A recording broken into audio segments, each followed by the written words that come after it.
Guys, tamang kwento tayo ngayon. Wala kasi akong magawa. Maaga ang pahinga ko ngayon.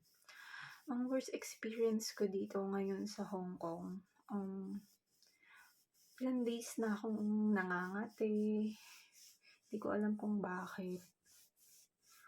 Then, siguro 3 days na yun na hindi ako makatulog ng maayos. Then, nag-chat sa akin yung amo ko. Nakakwentuhan kami sa chat. Then, sinabi ko sa kanya kung ano yung nararamdaman ko. Ngayon, yun nga, sinabi ko na hindi ako makatulog ng ilang araw na. So, sabi niya, saan daw ba ako nagagala? Saan ba ako pumupunta? Sabi ko, di naman, dyan lang. Hindi ko sinabi na nag-Disneyland ako. Dyan lang ka ako.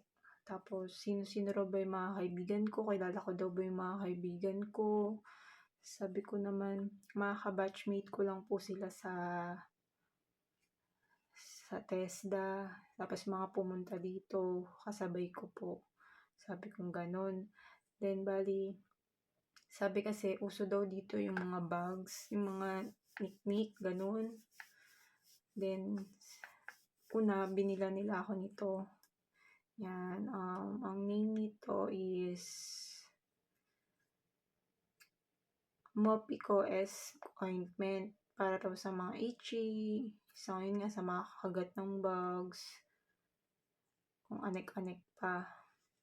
Tapos binilan din nila ako nitong pang spray sa buong kwarto ko. Then nilinis ko muna to. Pinalinis sa akin yung kwarto ko. Tapos pinalaksan yung aircon, inanuhan ng fan. Tapos, sinabi naman nila sa akin na bago ako dumating dito, yung higaan ko, bagong bili daw to. Tapos, itong foam ko, bagong bili din daw. Kaya walang dahilan para dito nagmula sa loob ng bahay. Then, bali, sabi nila, lumipat sila dito, nilinis tong buong bahay. Kaya, ngayon lang tong weeks na to na nangyari sa akin. Sana nung umpisa pa lang, 'di ba, ako dito sa loob ng bahay, sana nung unang dating ko pa lang dito nangati na ako. Hindi, ngayon lang So, 2 days, pang 3 days ko na 2 days ko na naglalagay pala nito. Ganun pa rin lalo siyang nairita. Lalo ako nagsugat, saka lalong namula. Then, tinanong nila ako kanina, pupunta na ba tayo ng hospital? Sabi ko, ayoko ma'am. Sabi ko, baka mawala pa po to ng mga ilang araw. So, dumating na siya ngayong alas 7 ng gabi. Pagdating niya, ni ma'am, siya kasi unang dumarating minsan, si sir, nauuna minsan si ma'am. Then, sabi niya sa akin, mas try ko daw to. Sabi sa pharmacist, mas effective daw to compare dito. So, ang name naman nito is Neosyomol cream. Para din sa mga insect bites.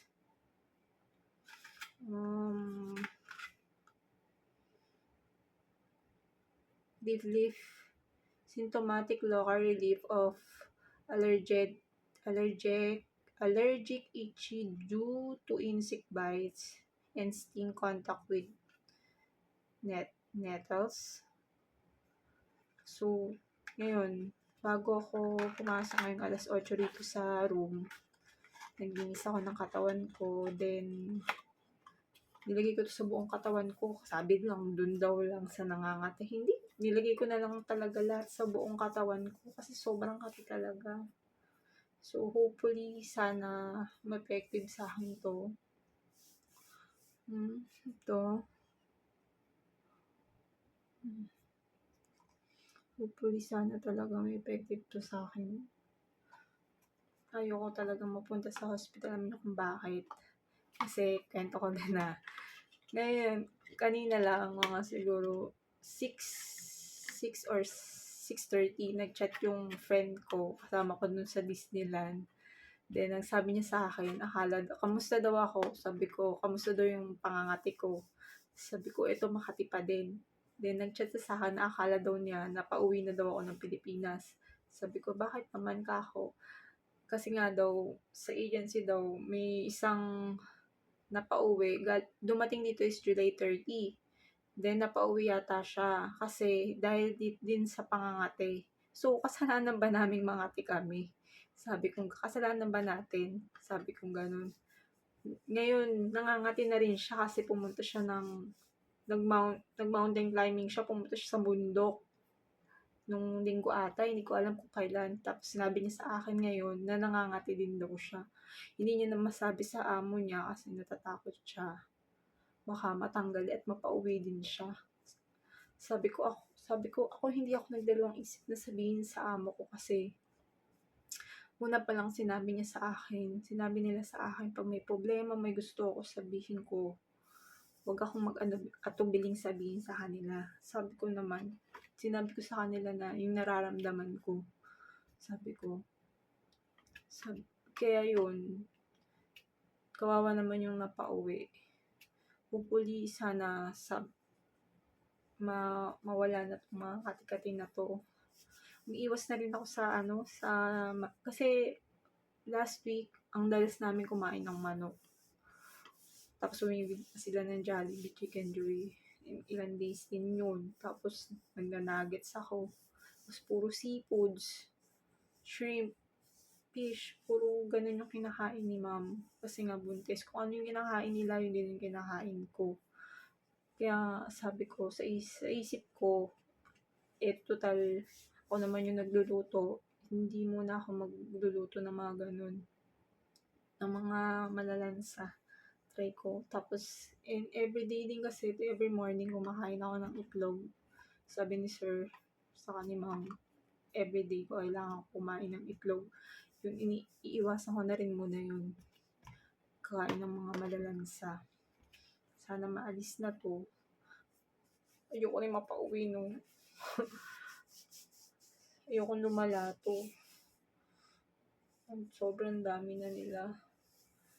Sobrang kate. Nagsusugat na yung balat.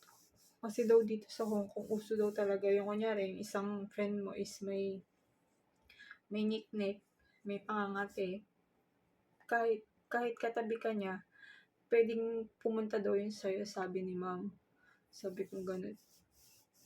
Nung last time pumunta ako sa agency, nag-lesson kami. Dami-dami ko nakasalamuha doon. Hindi ko naman sila makakilala. Tapos pag uwi ko din yun, ang kati-kati talaga ng buong katawan ko. Tapos nag-shower ako.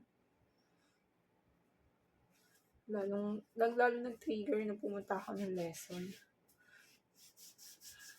Nangangati na naman siya. Sana guys, gumaling na ako. Nangangati na talaga ako. Sira na nga yung balat ko. Sira pa lalo dito. Diba? Thank you guys for watching. Kung pupunta pala kayo dito sa Hong Kong, advice lang.